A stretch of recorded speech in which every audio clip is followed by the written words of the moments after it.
suasana yang tidak biasa ini.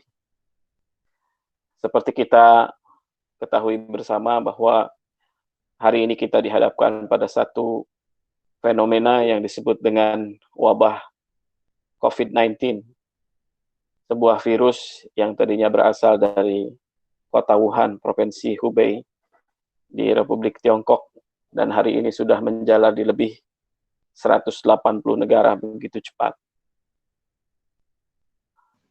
Sesungguhnya kejadian seperti ini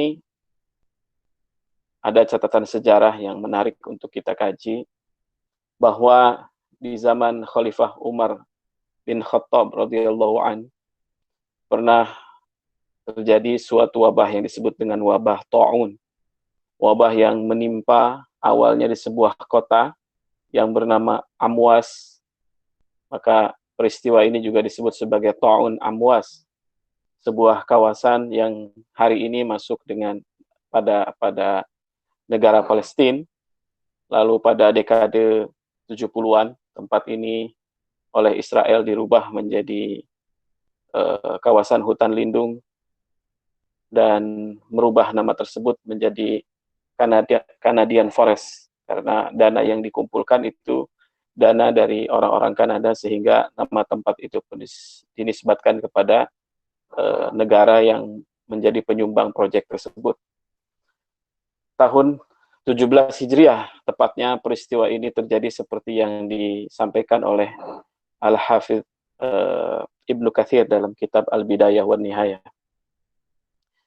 Di Syam saja tidak kurang dari 25.000 orang yang meninggal karena wabah penyakit ini. Dan wabah ini juga tidak hanya menimpa kawasan Syam saja. Ya, Syam itu adalah wilayah yang hari ini terbagi menjadi Jordan, Palestina, dan Syria, juga Beirut. Tidak hanya menimpa kawasan Syam saja, tetapi juga menimpa kawasan Basrah. Saking dahsyatnya wabah penyakit yang terjadi pada hari itu, ada seorang tabi'in yang melakukan sebuah perjalanan ke kota Syam atau ke wilayah Syam dengan 70 orang rombongan keluarga yang ia bawa, dan yang kembali dari Syam itu hanya hanya tertinggal 4 orang saja. Ini menunjukkan sekali lagi wabah penyakit yang sangat dahsyat, merenggut banyak korban jiwa pada waktu itu. Di saat itulah Khalifah Umar bin Khattab radhiyallahu an ingin sekali menyelamatkan orang yang sangat dia cintai, yang bernama Abu Ubaidah bin Jarrah. Kita tahu bahwa dua sahabat mulia ini, baik itu Umar bin Khattab radhiyallahu an dan Abu Ubaidah bin Jarrah radhiyallahu an, adalah dua sahabat yang dijamin masuk surga oleh Rasulullah SAW, atau yang lebih dikenal dengan Al-Ashrun Basyarun Bil Jannah. Tetapi Khalifah sangat beradab sekali menyampaikan keinginannya untuk menyelamatkan Abu Ubaidah. Dia tidak mengatakan kepada Abu Ubaidah agar meninggalkan kota atau daerah Syam. Tidak berkata Anda harus keluar dari tempat itu untuk menyelamatkan diri, tapi beliau menulis sebuah surat yang isinya meminta kepada Abu Ubaidah bin Jarrah untuk segera ke Madinah, dengan bahasa bahwa Umar memiliki satu hajat, satu kebutuhan, dan dia tidak bisa menyampaikannya di surat. Dia ingin menyampaikannya secara lisan langsung kepada Sayyidina Abu Ubaidah. Tapi rupanya surat yang diterima oleh Abu Ubaidah ini sangat dipahami oleh beliau, maka beliau pun merespon surat itu dengan kembali mengirim bersurat kepada Khalifah Umar bin Khattab radhiyallahu anhu dengan mengatakan, yaghfirullahu li amiril mu'minin Umar, mudah-mudahan Allah Subhanahu wa taala mengampuni Amir Mukminin Umar bin Khattab radhiyallahu an. Adapun saya sudah memahami hajat kebutuhan Anda, wahai Khalifah, dan saya meminta izinmu agar saya tetap tinggal di sini bersama pasukan saya, dan saya akan menunggu takdir apa yang Allah berikan kepada saya. Beberapa saat setelah itu, Abu Ubaidah bin Jarrah meninggal. Ketika Sayyidina Umar menerima surat ini, beliau menangis, mendapatkan balasan surat dari orang yang sangat dicintainya, sampai-sampai para sahabat di sekitarnya mengatakan, wahai Khalifah, wahai Amirul Mukminin, apakah Abu Ubaidah sudah meninggal? Sayyidina Umar hanya menjawab, belum meninggal, tapi seolah-olah itu suatu yang sudah terjadi. Dan benar saja, tidak lama setelah surat itu sampai kepada Amir Mukminin Umar, Abu Ubaidah menjadi salah satu korban wabah ta'un yang menimpa kawasan Syam waktu itu. Lalu kepemimpinannya digantikan oleh Sayyidina Mu'az bin Jabal, yang beliau juga mengalami hal yang sama, sampai ada satu seruan bahwa wabah ta'un ini tidak akan terlalu efektif ketika seseorang tinggal di daerah ketinggian, di daerah pegunungan. Makanya waktu itu banyak orang yang menyelamatkan diri, pindah ke daerah yang lebih tinggi, dataran yang lebih tinggi, dan seiring berjalannya waktu, wabah ini pun semakin berkurang, dan berakhirlah musibah wabah ta'un yang menimpa kawasan Syam dan Basrah pada tahun 17 Hijriah. Rekan-rekan yang dirahmati Allah Subhanahu wa taala, banyak sekali hikmah yang bisa kita ambil dari kisah yang tadi disampaikan. Dan terkhusus pada momentum ini saya juga ingin berpesan kepada khususnya keluarga besar Genpro, dan umumnya kepada masyarakat Indonesia. Yang pertama, inilah saat yang tepat kita bermuhasabah, introspeksi diri. Apapun yang terjadi hari ini, seperti yang dibacakan tadi di awal permulaan, bahwa setiap musibah itu adalah seizin Allah. Tidak ada yang terjadi di dunia ini kecuali yang Allah izinkan. Yang pertama tentunya yang Allah inginkan, yang kedua adalah yang Allah izinkan. Apa yang menimpa kita hari ini dan seluruh bangsa di dunia, ini seizin Allah Subhanahu wa taala. Jika manusia itu adalah manusia yang beriman pada Allah, maka ini adalah sebuah ujian, dan ujian jika disikapi dengan kesabaran, maka itu adalah sebuah sarana dan kesempatan kita untuk meningkatkan derajat kita di hadapan Allah Subhanahu wa taala. Tetapi apabila musibah ini menimpa mereka orang-orang yang ingkar, maka ini adalah sebuah ancaman dan siksaan dari Allah Subhanahu wa taala. Jika kita perhatikan peristiwa yang tadi yang saya sampaikan, wabah yang terjadi di zaman sahabat radhiyallahu anhum ajma'in, ini bukan yang tidak lebih dahsyat, walaupun mungkin ini pun bisa lebih dahsyat karena ini sebuah wabah yang masih terjadi. Tetapi kalau kita lihat jumlah korban tadi yang disampaikan, di Syam saja ada 25.000 orang di saat itu, mungkin penduduk dunia tidak sebanyak hari ini. Ini wabah COVID-19 ini belum sampai memakan korban 10 ribuan orang di seluruh dunia. Artinya banyak peristiwa yang jauh lebih besar daripada peristiwa hari ini yang menimpa kita. Kemudian kalau kita lihat hadis-hadis yang berkenaan dengan hadis-hadis akhir zaman, hari ini kita mengalami masa-masa stay at home, social distancing, kita dibatasi, kita tidak bisa masuk masjid, kita tidak bisa masuk rumah-rumah Allah, kita tidak bisa mengobati kerinduan kita untuk sujud di rumahnya. Maka dalam satu hadis yang saya baca tentang akhir zaman, bukan hanya social distancing, bukan hanya lockdown sebuah negara atau kota. Di akhir zaman, Rasulullah berpesan ketika Dajjal berkuasa, kunci pintu rumah pun harus dikunci, ditutup rapat-rapat. Semua sumber daya kehidupan waktu itu dikuasai oleh Dajjal. Siapa yang menginginkan hanya untuk sekedar menyambung hidup, untuk mendapatkan makanan, itu harus menukar keyakinan menjadi pengikut Dajjal. Sungguh sebuah peristiwa yang jauh lebih besar, lebih berat daripada kondisi kita hari ini. Atau saya juga sering bertanya-tanya kepada diri saya, mungkinkah ini sebuah simulasi yang Allah siapkan? Karena banyak sekali yang memprediksi bahwa kita sudah memasuki masa-masa terakhir, masa-masa akhir dari dunia ini, masa-masa berakhirnya bumi ini. Apakah ini simulasi yang Allah siapkan kepada umat Islam bahwa nanti akan terjadi sebuah peristiwa yang lebih besar lagi, lebih dahsyat lagi selama 40 hari zaman kekuasaan Dajjal. Kita betul-betul tidak punya sumber daya apapun. Rekan-rekan yang dirahmati Allah Subhanahu wa taala, sekali lagi ini masa-masa kita untuk lebih banyak bertanya kepada diri kita, bermuhasabah, mengintrospeksi. Kalau kemarin awalnya wabah ini hanya menimpa kota Wuhan saja, di saat itu banyak sekali berseliweran broadcast atau postingan di sosial media bahwa ini adalah buah dari perilaku bangsa Cina yang memperlakukan Muslim Uighur. Ini adalah balasan bagi mereka yang hidupnya tidak bersih. Mari kita juga mengajukan pertanyaan-pertanyaan yang sama kepada diri kita pada hari ini. Sekali lagi, semua seizin Allah. Tergantung posisi kita, apakah kita orang-orang yang taat atau orang-orang yang sebaliknya. Saya sendiri diajarkan oleh guru saya bahwa untuk hal-hal yang sifatnya dosa dan kebaikan, kita itu harus sangka buruk pada diri sendiri dan harus sangka baik pada orang lain.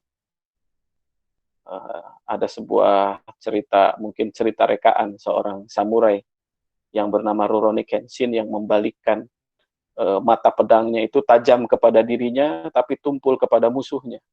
Ini sebuah gambaran bahwa seorang mukmin itu seharusnya dia lebih tajam kepada diri sendiri, bukan tajam kepada orang lain. Ke orang lain kita harus banyakkan sangka baik, tapi kepada diri sendiri kita harus kedepankan sangka buruk. Jika kita lihat bangsa Cina menghadapi musibah ini, saya kira mereka punya kelebihan sebagai sebuah bangsa. Mereka, saya tidak pernah mendengar saling menyalahkan satu sama lain.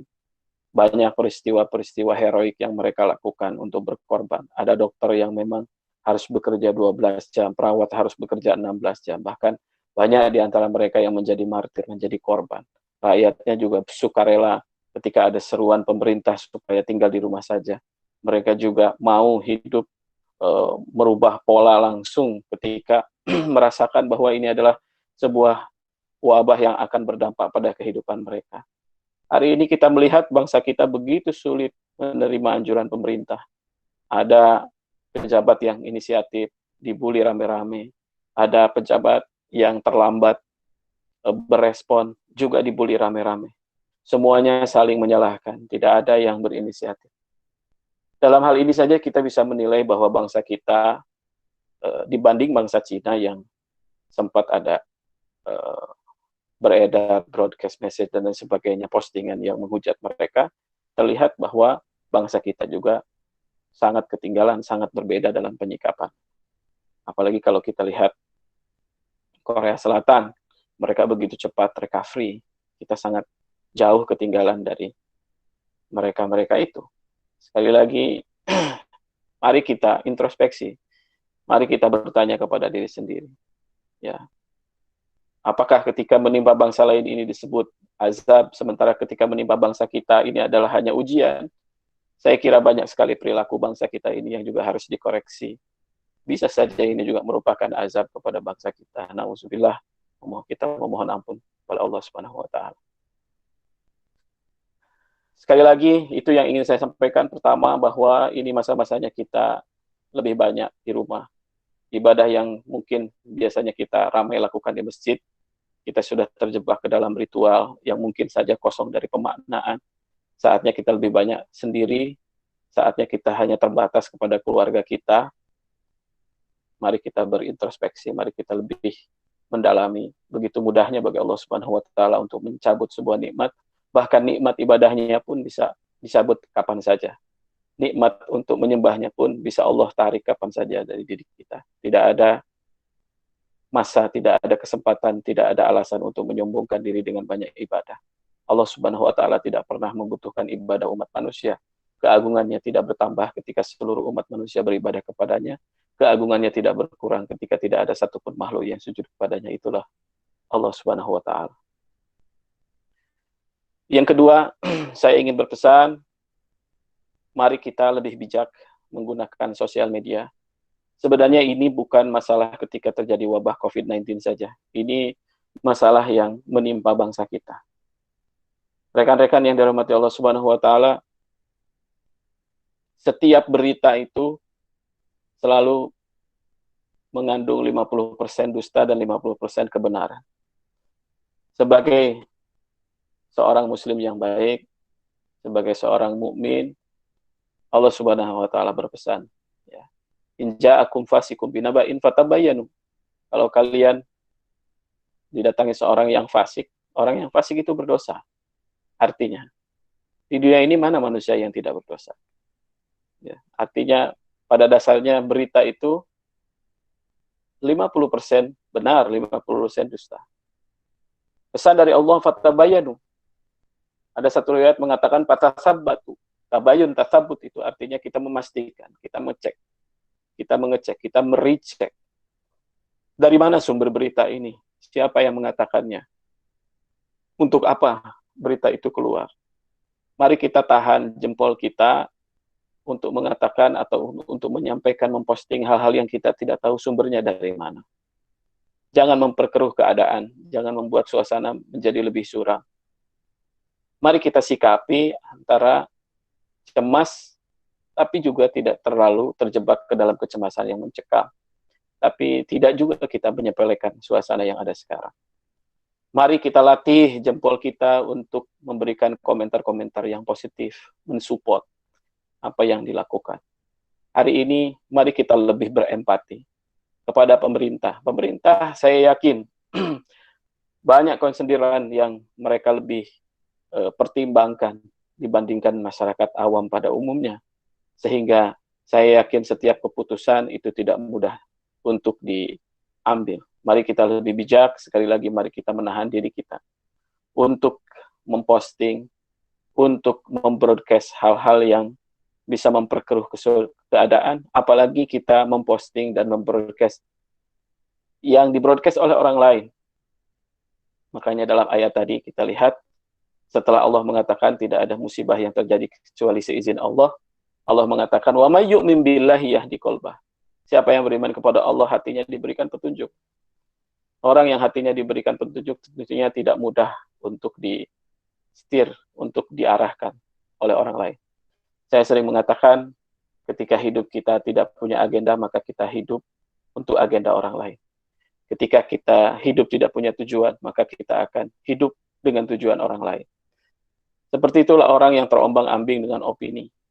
Ingat bahwa media, dasarnya media, kalau kita baca lagi, bahwa media itu digunakan oleh sekelompok orang untuk membunuh, untuk membentuk sebuah opini. Mari kita lebih hati-hati. Sekali lagi, mari kita tidak mudah merepost, merebroadcast sumber-sumber yang kita tidak yakin ini dari mana sumbernya. Mari kita membangun optimisme, mari kita membangun hal-hal yang positif, mengutarakan, menyampaikan hal-hal yang positif. Mari kita saling mensupport, mari kita support pemerintah kita, mari kita support ulama kita, mari kita support siapapun yang tergerak hatinya untuk bangkit dari keadaan, untuk segera berbuat mengatasi hal yang musibah yang terjadi pada kita sebagai bangsa. Yang ketiga, saya ingin sampaikan, mari kita perketat diri kita untuk self-isolation.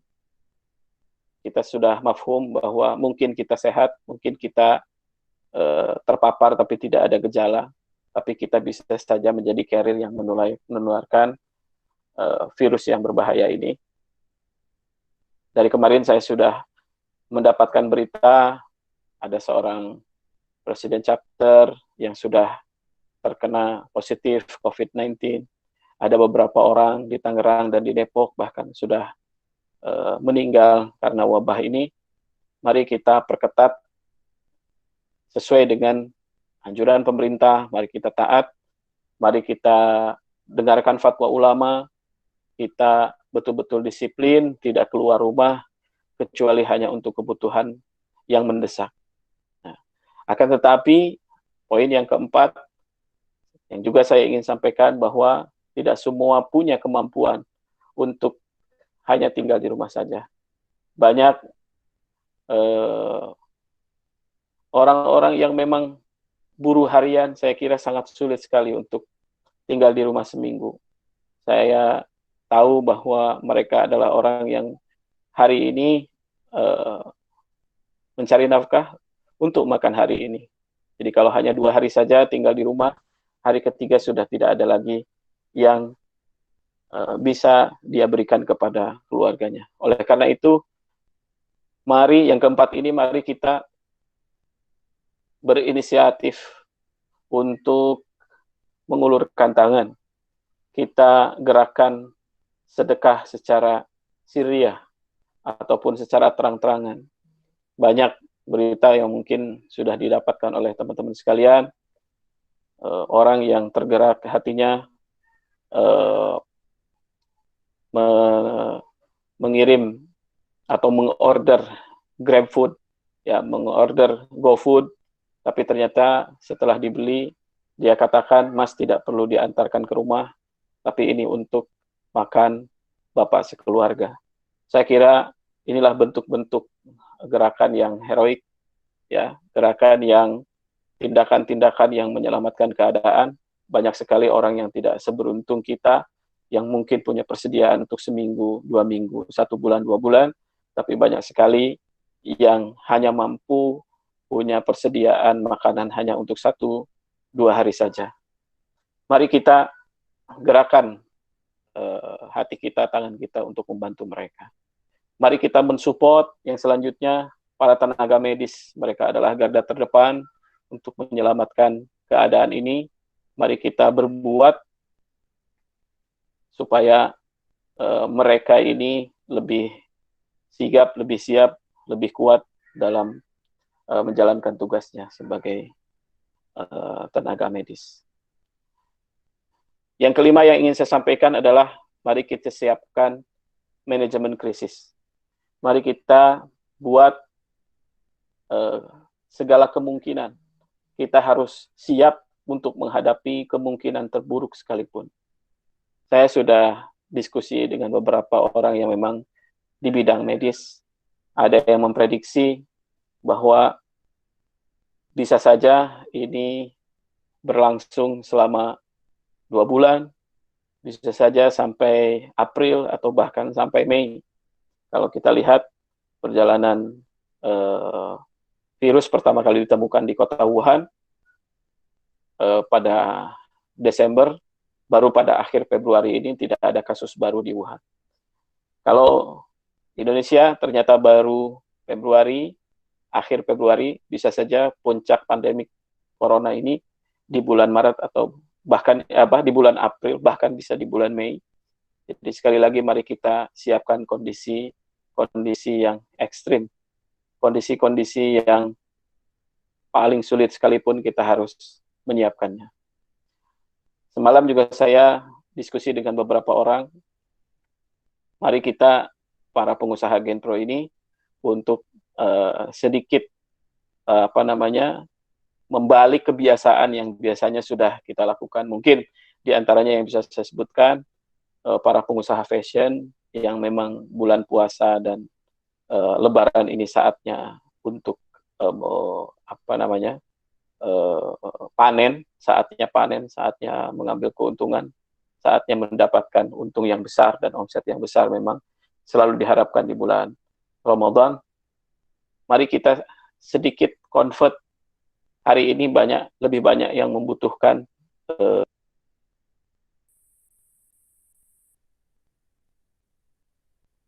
hari ini banyak yang lebih membutuhkan alat pelindung diri daripada pakaian Lebaran. Semalam saya nelpon salah satu kawan saya di Pemalang, Pak Isro. Ayo Pak Isro, sebagian mesinnya tidak hanya dipergunakan untuk menjahit baju seperti biasanya. Ayo mulai untuk menjahit masker, menjahit alat pelindung diri. Itulah yang paling dibutuhkan pada hari ini. Kita tahu harga di pasaran sangat melonjak. Semalam juga saya nelpon Dr. Burhan bahwa pakaian yang ada itu, kalaupun ada dan sangat sulit dicari, kalaupun ada itu bisa 8 kali lipat harganya. Tentu ini sangat menyedihkan, ini sangat rawan, mengetuk hati kita. Mari kita bersikap, mari kita berbuat. Oleh karena itu, hari ini saya meluncing satu program yang insya Allah ini akan menjadi gerakan masif. Mari kita setiap member Genpro ya berdonasi setiap bulan minimalnya 100.000. Nah, ini yang insya Allah akan kita launching hari ini. Setiap member akan berdonasi 100.000 minimal, yang ini nanti kita gunakan dana ini sebagai tabung umum, ya, artinya simpanan bersama. Kita tidak tahu di antara sahabat-sahabat kita mungkin ada yang tiba-tiba kesulitan, ada yang tiba-tiba membutuhkan bantuan dan itu emergensi. Semua insya Allah bisa mendapatkan bantuan tentunya dengan skala prioritas dari kita semua. Nah, ini yang insya Allah kita launching pada hari ini, dan insya Allah ini menjadi gerakan bukan hanya di internal Genpro saja, tapi juga kita umumkan, dan dalam hal ini kita menggandeng lembaga sosial, rumah zakat, yang insya Allah mengkampanyekan gerakan donasi minimal 100.000 per bulan ini, yang nanti kita gunakan di saat-saat teman-teman kita ada yang ditimpa kesulitan. Saya juga berdiskusi dengan beberapa orang expert bahwa mungkin dampak ekonomi yang ditimbulkan dari wabah ini akan jauh lebih dahsyat dan akan jauh lebih lama. Bisa saja dampak ekonominya akan dirasakan sampai akhir tahun. Bahkan sebuah riset seperti yang kemarin Dr. Karman kirim kepada saya mengatakan bahwa paling cepat recovery terjadi itu pada kuartal kedua tahun 2021. Tentu ini adalah sebuah tantangan sendiri untuk kita semua, khususnya para pengusaha, para entrepreneur, untuk menyiapkan 1 tahun ke depan apa yang harus kita dahulukan, apa yang harus menjadi prioritas kita. Oleh karena itu, selain gerakan donasi ini, hari ini juga sebagai momentum untuk melaunching kelas online yang insya Allah akan kita buka beberapa hari dalam setiap pekan. Alhamdulillah, sudah banyak yang bersedia mengisi konten, ya. Pak Kang Ahmad Ghazali insya Allah akan nanti memberikan materi tentang bagaimana mengatur keuangan di saat krisis. Kemudian nanti ada Dr. Burhan juga, Dr. Gamal, insya Allah semuanya bersedia untuk sharing, mengoptimalkan masa-masa stay at home, mengisolasi diri kita di rumah masing-masing, tapi mari kita membuatnya lebih produktif, tetap tentunya menjaga kesehatan diri kita dan keluarga. Rekan-rekan yang dirahmati Allah Subhanahu wa taala, inilah yang bisa saya sampaikan. Inilah yang bisa saya utarakan pada kesempatan hari ini. Saya berterima kasih khususnya kepada tim General Affair yang sudah menyiapkan program ini dengan baik. Insya Allah hari ini, esok, dan selanjutnya ada di jam yang sama akan dibuka kelas dengan berbagai tema, berbagai expert. Alhamdulillah sudah bersedia. Sekali lagi saya ingin berterima kasih kepada tim General Affair, yang selanjutnya saya juga ingin berterima kasih kepada seluruh pengurus Genpro di pusat, area, dan juga chapter.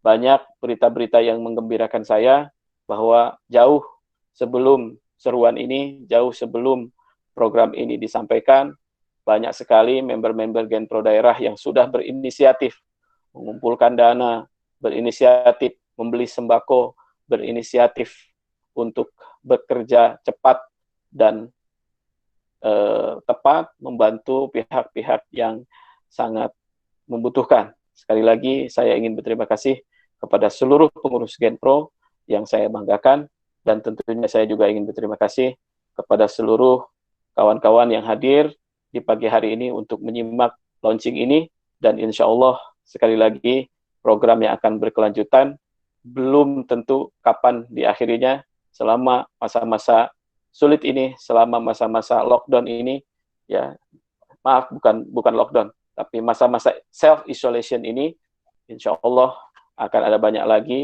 pembicara yang expert di bidangnya yang akan sharing kepada kita semua. Terima kasih sekali lagi. Wassalamualaikum warahmatullahi wabarakatuh.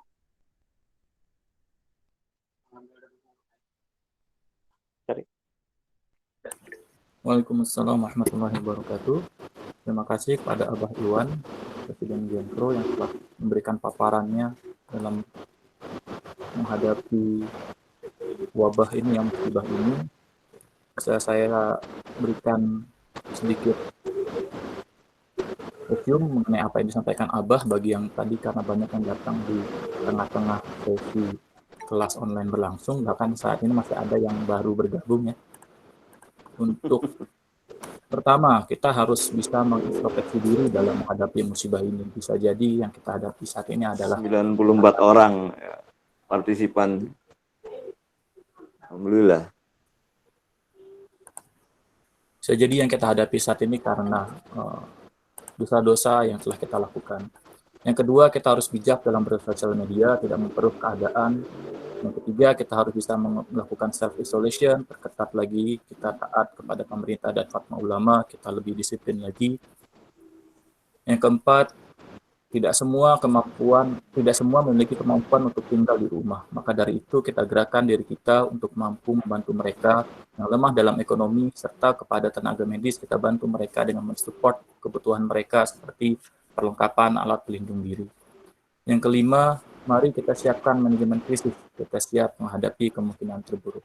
Kurang lebih 5 ini poin yang tadi disampaikan oleh Abah Iwan. Sangat-sangat bermanfaat dan dalam yang disampaikan beliau. Oleh karena itu, mungkin ada dari diri-diri para peserta saat ini yang ingin bertanya atau berdiskusi dengan Abah. Saya persilahkan untuk menyalakan mic-nya untuk yang ingin berbicara secara langsung. Atau jika tidak ingin berbicara namun ada pertanyaan, boleh disampaikan di dalam kolom chat. Nanti akan saya bacakan di sini dan bisa direspon oleh Abah langsung. Baik, Tafadol, ada yang ingin berbicara?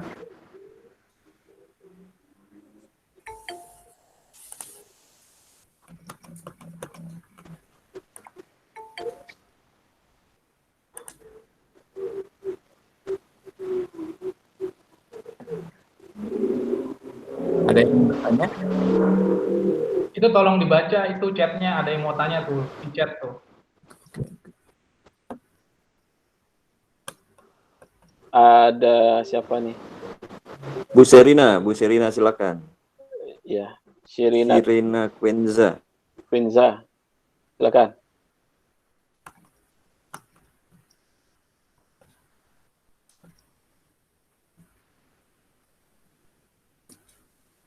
Bu Sirena, silakan nyalakan mic-nya. Silakan, Bu.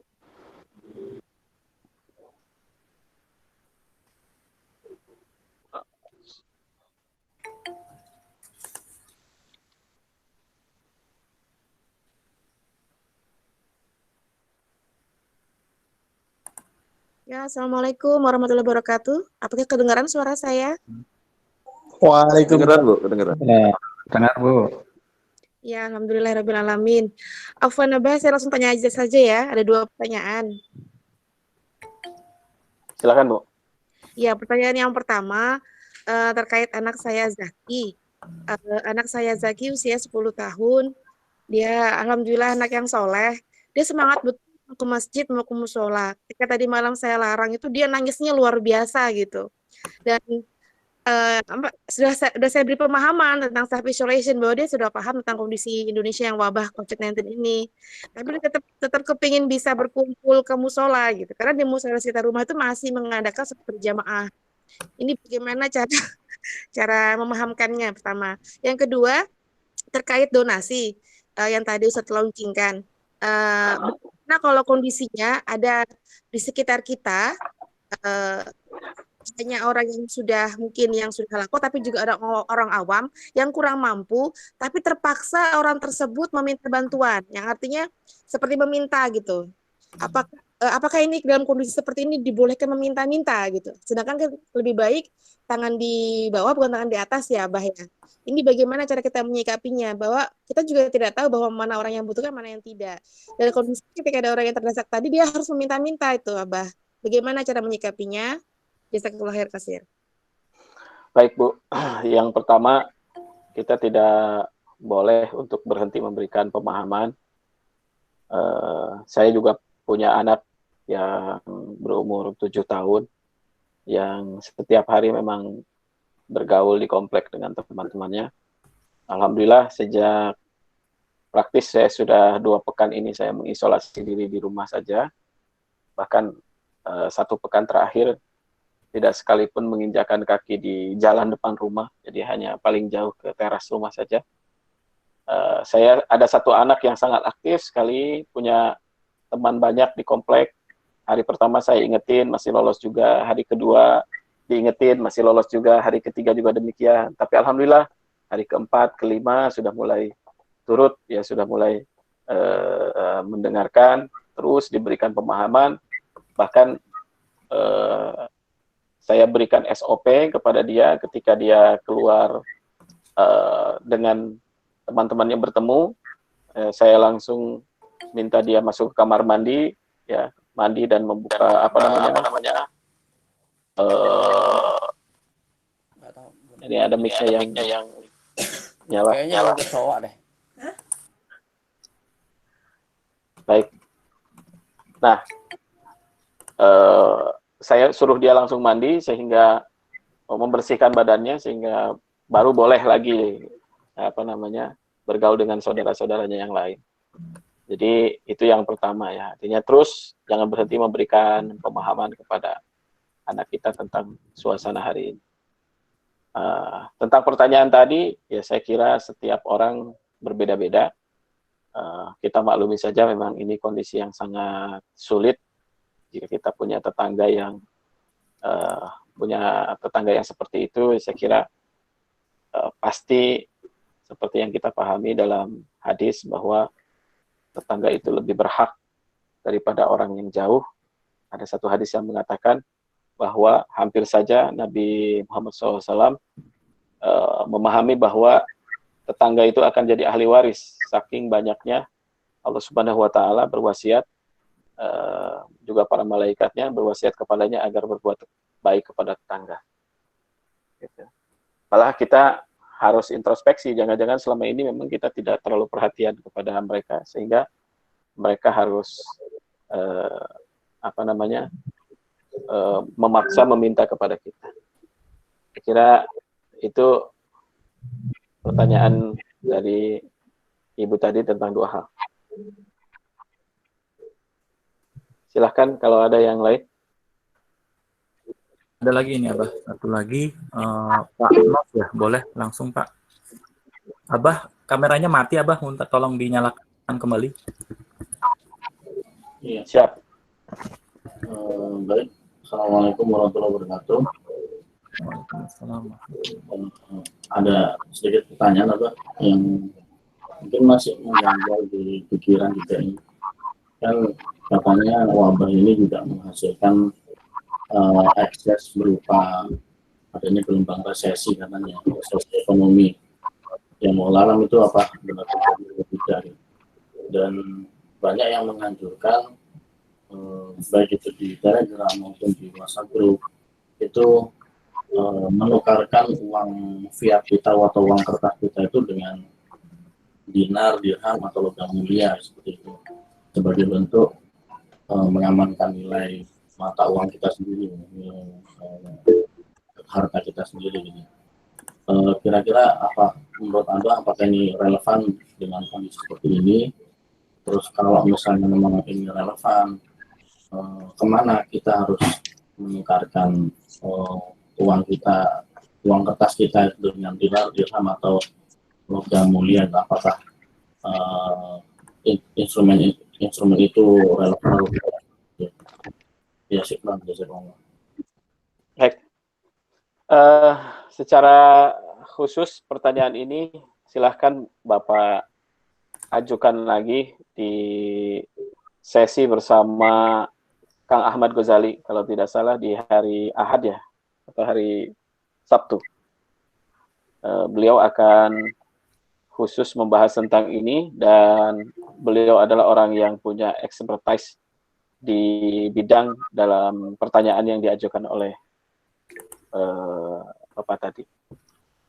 Adapun saya kira saya kalau dipaksa menjawab pada kesempatan hari ini, apapun yang kita anggap bahwa itu adalah yang terbaik menghadapi masa-masa sulit ini, dan tidak diragukan ini akan berdampak pada ekonomi, ya. Kamar-kamar hotel kosong, tentunya warung-warung sekitarnya juga. Ini dampak ekonomi pada industri pariwisata ini sangat dahsyat sekali. Bayangkan berapa orang yang kehilangan sumber mata pencahariannya, dari pengusaha hotel, orang-orang yang kerja di hotel, orang-orang yang kerja antar jemput, pariwisata, warung-warung yang biasa disinggahi, tempat oleh-oleh yang biasanya disinggahi para wisatawan hari ini tidak ada lagi. Jadi tidak diragukan bahwa ini akan berdampak pada ekonomi, ya. Oleh karena itu segala kemungkinan yang bisa menyelamatkan kita tentunya silahkan saja, tetapi pastinya suatu barang itu kalau demand-nya tinggi, supply-nya rendah, itu juga akan terjadi kelangkaan dan harganya akan melonjak. Jadi bijak juga dalam memborong apapun, termasuk logam mulia atau apapun, ya, sehingga jangan sampai justru ketika kita semua melakukan hal yang sama, memborong sesuatu, sehingga yang terjadi adalah kelangkaan sehingga harga menjadi tidak terkendali. Sekali lagi itu jawaban awam saya tentang bidang itu. Silahkan pertanyaan ini nanti disampaikan kepada Kang Ahmad Ghazali yang akan khusus mengisi tentang tips mengatur keuangan di era krisis. Terima kasih atas pertanyaannya.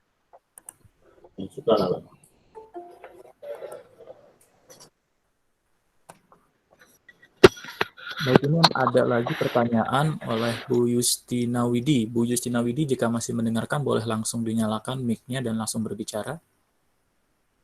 Ya, Bismillahirrahmanirrahim. Assalamualaikum warahmatullahi wabarakatuh. Wassalamualaikum warahmatullahi wabarakatuh. Ya, terima kasih Abang. Mohon maaf baru bisa bergabung. Jadi begini pertanyaan saya. Mungkin agak nggak nyambung gitu ya dengan materinya Abah hari ini gitu. Tapi saya melihat beberapa kondisi teman-teman pengusaha, khususnya di halo Bu. Ya, kayaknya ada feedback ya, Bu. Ibu pakai laptop ya? Mungkin yang di saya laptop bisa di-off-in dulu. Tadi ada beberapa yang berbicara, Pak. Oh ya, siap. Oke, silakan Bu Yusita dilanjutkan. Oke. Jadi gini, pertanyaan saya melihat beberapa teman-teman pengusaha di Kaltim ini omsetnya kurang bagus gitu ya. Terus juga beberapa teman di Jawa itu juga mengalami hal yang sama. Ada yang turun sampai 70%, bahkan ada yang 100% gitu ya. Nah, terkait dengan visi Genpro ini kan kita membangun peradaban ekonomi. Nah, mungkin Genpro sebagai sebagai wadah atau fasilitator untuk meningkatkan kapasitas dan kapabilitas teman-teman pengusaha UMKM, apakah ada solusi menyikapi musibah bersama seperti ini? Mungkin itu pertanyaan saya, Bapak. Terima kasih. Assalamualaikum warahmatullahi wabarakatuh. Baik, ya Ibu, terima kasih pertanyaannya. Kondisi hari ini tentunya tidak ada yang memperkirakan sebelumnya. Kalau kita sudah punya rencana A, B, C sampai Z, saatnya kita memang hari ini menata ulang. Begitu juga Genpro yang sudah membuat grand design strategi 5 tahun ke depan. Bahkan kita sudah targetkan angka-angka yang sudah ditetapkan, tapi karena peristiwa hari ini kami juga insya Allah melakukan penyesuaian-penyesuaian, bahkan mungkin kita bergeser gerakannya hari ini bukan sementara ini tidak meningkatkan kapasitas, meleverage kemampuan, meningkatkan omset ya untuk membesarkan kontribusi. Tapi hari ini kita juga berbicara bagaimana kita survive di tengah musibah yang terjadi ini. Maka dari itu hal-hal yang kami launching ya pada hari ini, yang pertama adalah kuliah online ini insya Allah akan dilaksanakan sesering mungkin, kalau bisa setiap hari. Hari ini sudah ada jadwal sampai hari Senin dan Selasa insya Allah, dan akan dilanjutkan lagi. Terus ini juga dalam rangka kita membangun awareness, membangun kesadaran seperti apa sih kondisi yang kita hadapi hari ini.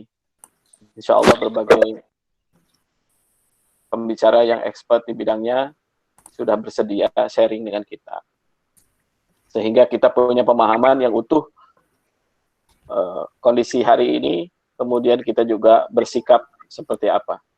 Jujur, solusi sedang kita cari, sedang kita bicarakan. Oleh karena itu kita buat acara seperti ini. Mudah-mudahan dari pembicaraan-pembicaraan yang terjadi, kita bisa mengambil satu gerakan seperti gerakan yang kita buat hari ini.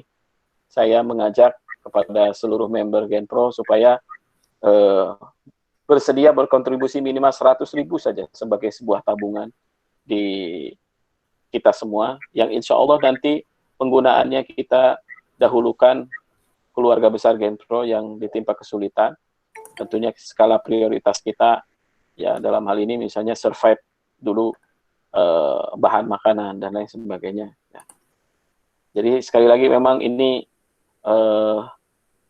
merubah perencanaan yang sudah ada ya. Hanya 100.000 per bulan minimal. Artinya yang lebih dari itu, yang Allah luaskan rezekinya lebih dari itu, silahkan.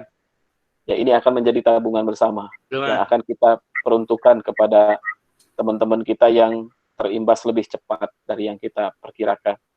Ya. Saya kira itu, Bu, yang bisa saya sampaikan. Dan insya Allah dalam beberapa hari ini kita juga terus berdiskusi dengan pengurus pusat, ya seperti hari Jumat saya akan online meeting dengan, atau hari Sabtu kalau tidak salah, dengan Dr. Burhan ya dan para Bisklub. Ya, ini juga untuk merubah apa namanya concern bisnis teman-teman ini. Seperti saya gambarkan tadi, para pengusaha fashion, ayo kita jahit masker dulu, kita jahit alat pelindung diri dulu, gitu ya. Ini yang paling dibutuhkan, sangat jarang sekali sekarang. Nah, teman-teman di daerah, ayo kita segera bergerak membangun kesadaran. Jangan tunggu seperti Jakarta. Jakarta ini sudah sangat semarawut. Jabodetabek ini sudah sangat lebih repot dalam menanganinya. Yang daerah-daerah, kota-kota, kabupaten yang belum ada suspek atau baru satu, ayo segera bikin gerakan, bikin apa namanya, membangun kesadaran masyarakat, segera self isolation, segera di rumah saja, ya. Komunikasi dengan pemerintah daerah yang tadinya kita judulnya selalu berbicara tentang rekrutmen UMKM, meningkatkan kapasitas UMKM, kita rubah sendiri, kita rubah sementara. Ayo Pak, sekarang sebelum seperti Jakarta, sebelum seperti kota-kota besar yang terlambat merespon, daerah kita jangan telat respon Pak. Ayo segera bangun kesadaran masyarakat akan dampaknya ini. Bertebaran ya di sosial media bagaimana masyarakat sangat awam tentang bahayanya COVID-19 ini. Ada yang mengatakan apa namanya, tahu tapi tidak takut. Ya.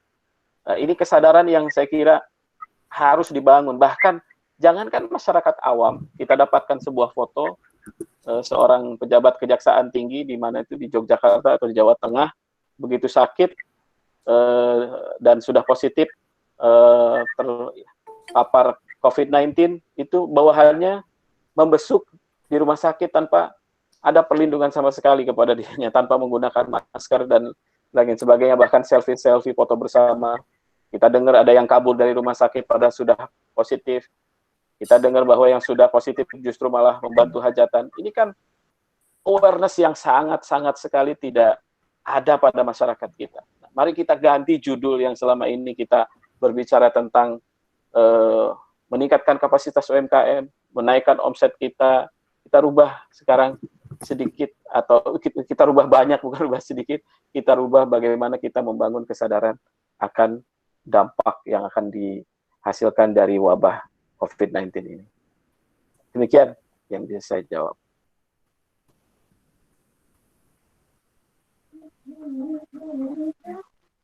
Baik Abah, terima kasih atas jawabannya. Ada satu lagi Abah dari pertanyaan di chat, ini tidak berbicara langsung, akan saya bacakan. Dari Pak Sugianto dari Medan. Assalamualaikum Abah, saya Sugi dari Medan. Izin bertanya, saat ini kondisi saya sedang LDR dengan istri. Istri sedang studi di Kota Malang dan bertugas sebagai dokter di salah satu rumah sakit di sana. Dan kondisi sedang hamil. Dengan kondisi seperti saat ini dan kita diharuskan stay at home, sementara anak saya ingin bertemu dengan bundanya. Sebaiknya bagaimana ya sikap saya dengan keadaan seperti ini? Sementara jikapun harus ke Malang, pasti kami akan diisolasi diri juga. Begitu Abah pertanyaannya, mohon nasihatnya untuk beliau. Masya Allah. Masya Allah, berat sekali pertanyaan dari Pak Sugi ini. Saya hanya bisa menyampaikan jawaban-jawaban yang sifatnya umum. Ya, dalam kaidah fikih, tidak boleh memadaratkan, tidak boleh terkena madarat, dan juga tidak boleh memadaratkan. Saya kira ini pertimbangan antara dua madarat, ya. Apakah madarat jauh bersama istri itu lebih besar daripada madarat keluar rumah dengan dampak nanti tertular dan lain sebagainya. Saya kira Pak Sugi sendiri yang sangat mengetahui kondisi ini. Ini dua pilihan yang menurut saya tidak mudah, dan saya tidak bisa lebih paham kondisinya daripada Bapak. Jadi dua hal ini silakan saja dipertimbangkan mana yang madaratnya lebih ringan. Dalam kaidah fikih, ketika ada dua madarat yang bertemu, maka yang ditempuh adalah madarat yang lebih ringan. Ya. Kalau ada dua madarat yang bertemu dalam satu kejadian, maka kita pilih madarat yang lebih ringan. Nah, madarat yang lebih ringan, Bapak sendiri yang lebih mengetahui, apakah lebih baik tetap dalam kondisi sekarang, jauh dari istri, ataupun segera bergabung ataupun bertemu, bisa dikumpulkan kembali dengan madarat yang tadi juga bisa digambarkan oleh Bapak. Terima kasih Pak. Baik, terima kasih Abah. Begitu jawaban untuk Pak Sugi. Semoga bisa meringankan beban dari Pak Sugi ya. Oke, selanjutnya ada pertanyaan dari Pak Arif. Pak Arif, boleh silahkan langsung menyalakan mic-nya dan berbicara. Halo Pak Arif Budiono, jika masih mendengarkan.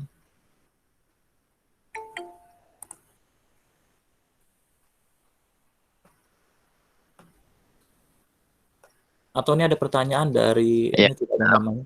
Oh, ya, silahkan Pak Arif. Oke, terima kasih. Assalamualaikum warahmatullahi wabarakatuh. Terima kasih waktunya sudah diizinkan untuk bertanya. Ini terkait batasan antara menimbun barang dan demand, Abah. Jadi kemarin itu kan teman-teman sebagian memang menyiapkan namanya APD ya. Jadi ada bahan yang cukup besar kuantitinya, terus sebenarnya permintaan juga banyak.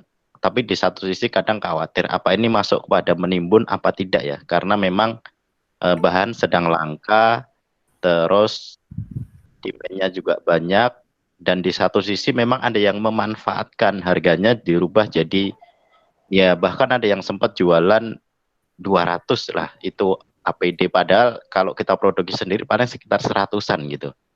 Nah ini batasannya sejauh mana ya antara menimbun dengan mempersiapkan di mana demand-nya memang banyak. Terima kasih. Bismillahirrahmanirrahim. Rasulullah SAW bersabda dalam hadis masyhur yang sudah kita pahami bersama, innamal a'malu binniyat. Semua pekerjaan itu tergantung kepada niatnya masing-masing. Dulu saya masih ingat masa-masa belajar ilmu fikih, proses pembuatan cuka dengan khomer itu sama saja. Artinya ada satu proses yang sama. Nah, ketika seseorang memeras anggur, targetnya ataupun niatnya adalah membuat khomer, tentu hukumnya berbeda dengan mereka yang memeras anggur, sama-sama prosesnya tapi ingin membuat khomer. Jadi ingin membuat khomer dengan ingin membuat cuka, sama prosesnya. Tapi yang satu boleh, yang satu tidak boleh. Dibedakan dari niatnya masing-masing. Nah, kalau misalnya penimbunan itu dalam rangka menjaga ketersediaan barang, ataupun memang kita tidak punya waktu yang cukup untuk memproduksi secara cepat, sehingga karena kelangkaan barang menjadi naik, saya kira Bapak tidak termasuk dari orang yang menimbun barang. Tapi kalau memanfaatkan kondisi ini, sehingga terjadi kelangkaan, sehingga mendapatkan keuntungan yang banyak, ya saya kira ini termasuk perbuatan yang Rasulullah SAW melarang. Saya ada satu berita dari adik saya yang sekarang tinggal di Aljazair, seorang pengusaha yang punya kapasitas ribuan botol setiap hari di bidang kosmetik, ya tiba-tiba menghadapi situasi yang Aljazair tidak lebih parah kondisinya dari Indonesia ya, tetapi karena terketuk hatinya melihat kondisi seperti sekarang, setengah produksinya dirubah menjadi produksi hand sanitizer, dan dia sama sekali tidak mengambil keuntungan, bahkan dia bagikan secara gratis kepada penduduk. Ya, saya kira program-program ataupun inisiatif-inisiatif seperti ini yang kita harapkan pada hari ini. Jadi balik lagi kepada pertanyaan tadi bahwa kalau kita kiaskan pada proses pembuatan khomer dan cuka itu sama prosesnya, tetapi yang satu hukumnya boleh, yang satu haram. Ya, jadi sangat tergantung kepada niat masing-masing. Gitu Pak. Jadi semuanya dikembalikan kepada niat. Wallahu a'lam bishawab. Baik, terima kasih Abah atas jawabannya. Ini ada pertanyaan terkait donasi yang akan kita kumpulkan, Abah. Ini akan digunakan berupa tabungan bersama atau modelnya takafulan? Ya seperti takaful ya lebih tepatnya, karena ini akan kita jadikan tadi walaupun namanya tabungan, itu tabung sifatnya tuh lumbung ya, atau sunduk box yang kita simpan dana ini. Nanti penggunaannya juga transparan, siapa di antara kita yang dalam kondisi sangat membutuhkan, dalam kondisi sangat emergensi, maka dialah yang segera kita support. Nah, jika memang di antara kita ini ternyata lebih banyak yang supportnya, insya Allah kita juga gunakan dana ini untuk membantu siapapun yang membutuhkan. Ya, hari ini saya kira seperti saya lihat ya, teman-teman yang lain pun di luar komunitas kita juga melakukan gerakan yang sama. Ada satu kumpulan pengusaha yang sudah sangat besar di Indonesia berinisiatif mengumpulkan dana sampai 500 miliar yang semuanya digunakan untuk mensupport ataupun ya untuk bergerak untuk mengatasi keadaan sekarang. Itu juga yang kita lakukan. Ini gerakan yang dibatasi minimalnya 100.000, tapi tidak ada batasan maksimalnya, silahkan ya. Dan insya Allah kita buat per bulan sehingga nanti kita punya simpanan dana yang nanti kita gunakan bagi teman-teman kita yang dalam kondisi sangat membutuhkan.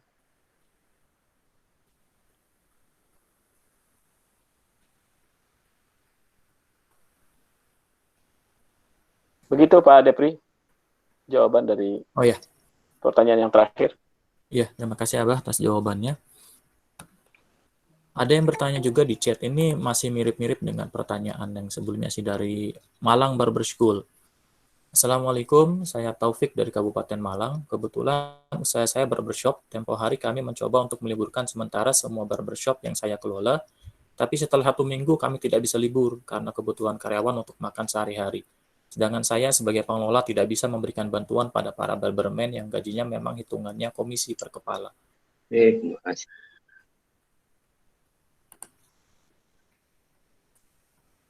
Ya, Pak Depri, memang ini kondisi yang menimpa semuanya. Ya, mereka yang rezekinya harian, saya kira terdampak dengan permasalahan yang sama. Pemerintah tentunya punya kebijakan, tapi sekali lagi jangan menunggu pemerintah apa yang bisa kita buat hari ini.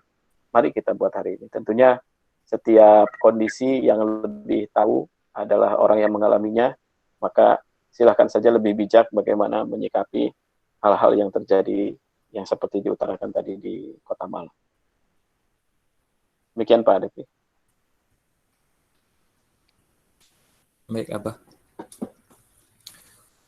Oke, apakah ada yang ingin bertanya atau berdiskusi kembali?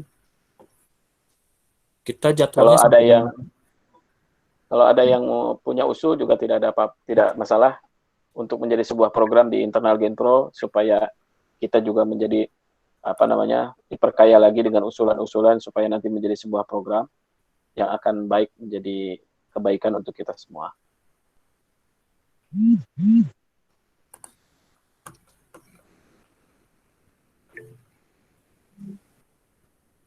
Silakan Kang Sam. Baik, Bah. Jazakallah. Assalamualaikum warahmatullahi wabarakatuh. Saya ingin menguatkan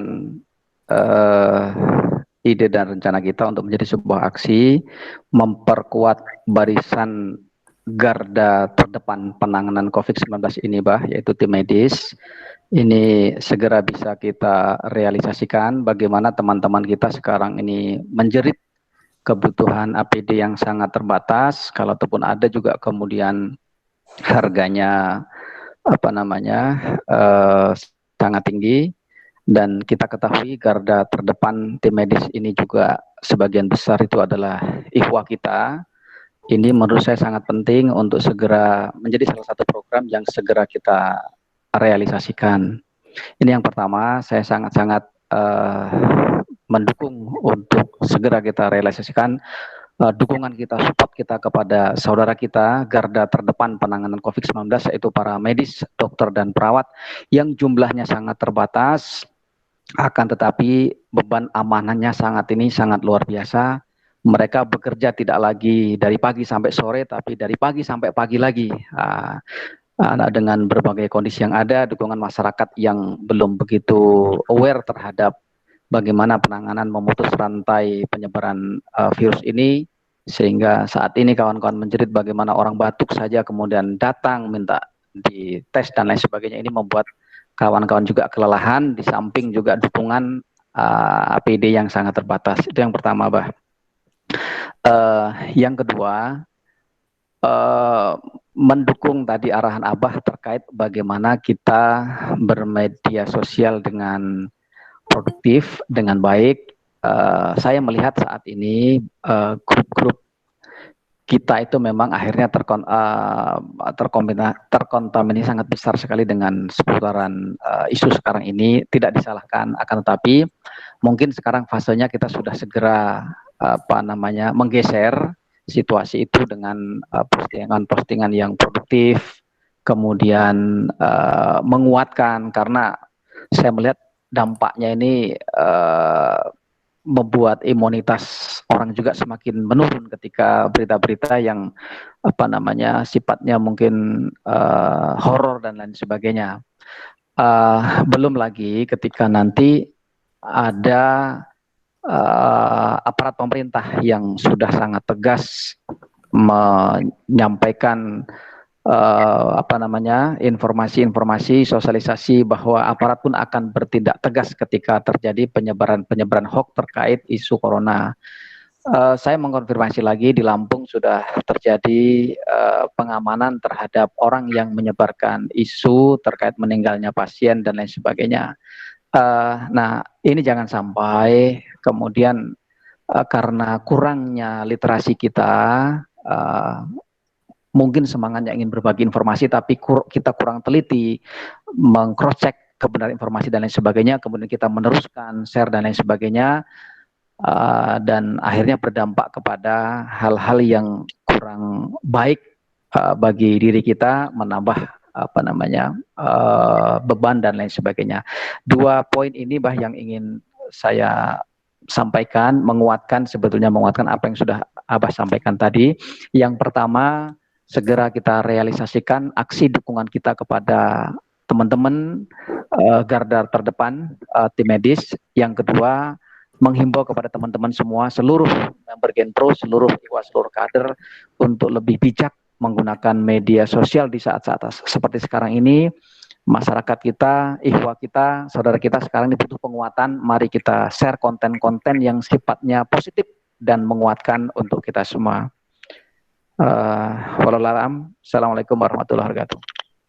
Waalaikumsalam. Assalamualaikum warahmatullahi wabarakatuh. Terima kasih Kang Sam.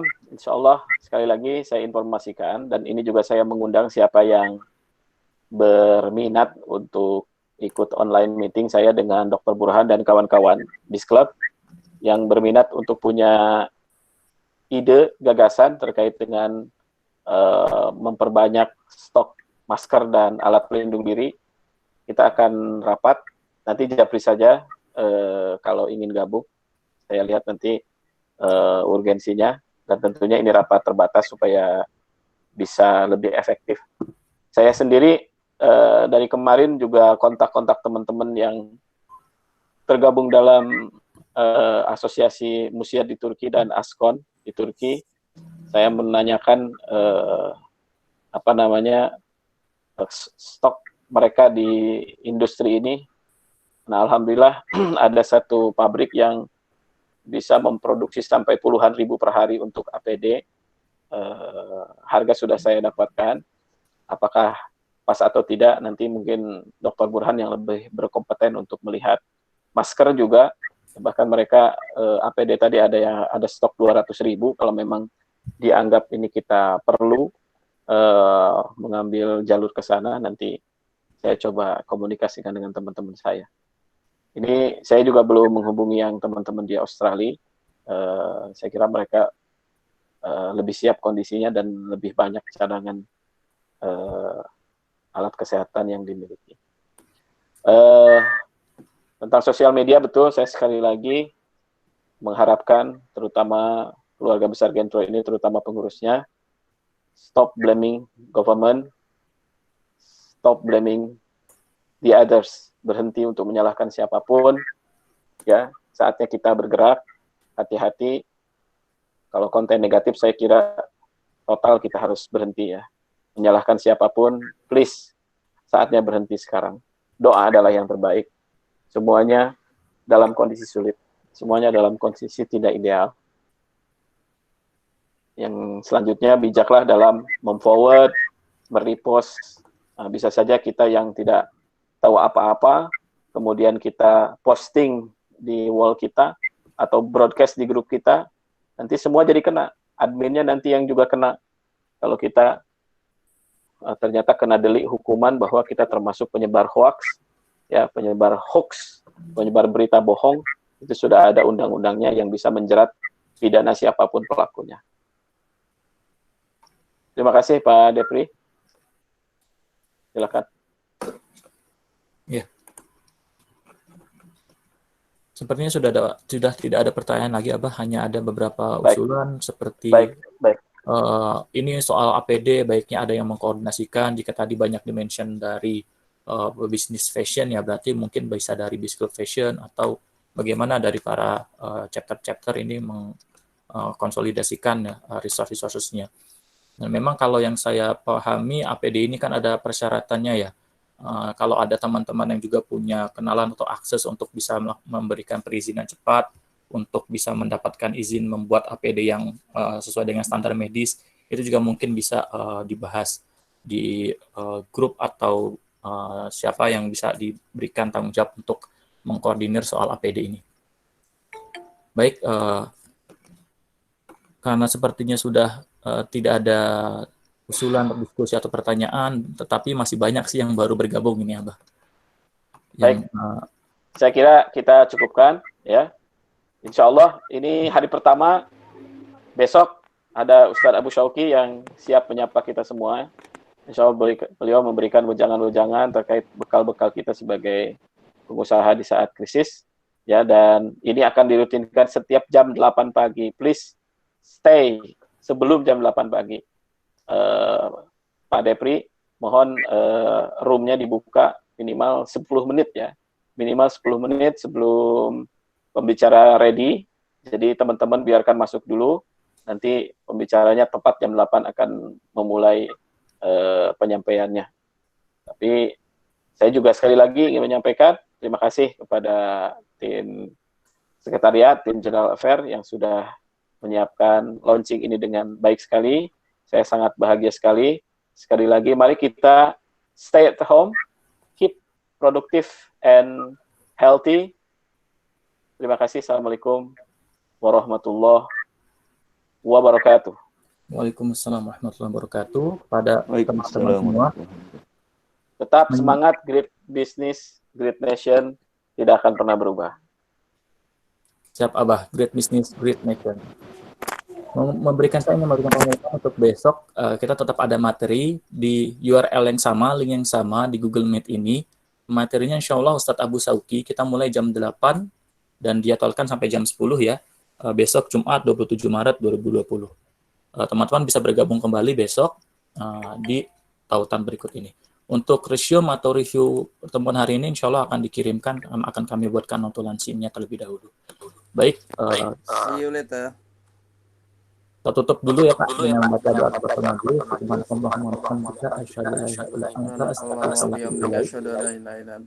Terima kasih kepada teman-teman semua. Saya tutup kelas online ini hari pertama dan jumpa lagi besok. Alhamdulillahirrahmanirrahim. Amin. Assalamualaikum. Alhamdulillahirrahmanirrahim. Sampai ketemu besok. Jazakallah khair. Waalaikumsalam warahmatullahi wabarakatuh. Sukses semuanya. Good business, good nation. Amin. Masya Allah. Untuk donasi bisa disampaikan ke rekening Genro ya, yang sudah ada di chat, dan kita sudah broadcast di grup-grup Presiden Chapter dan Arya.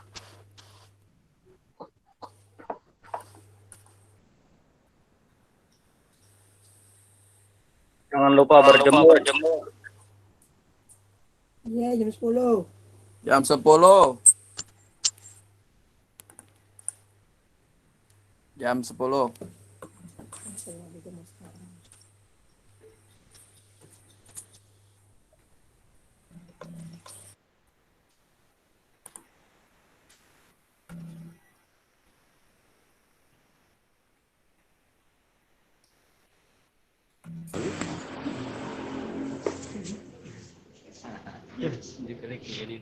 Oh iya.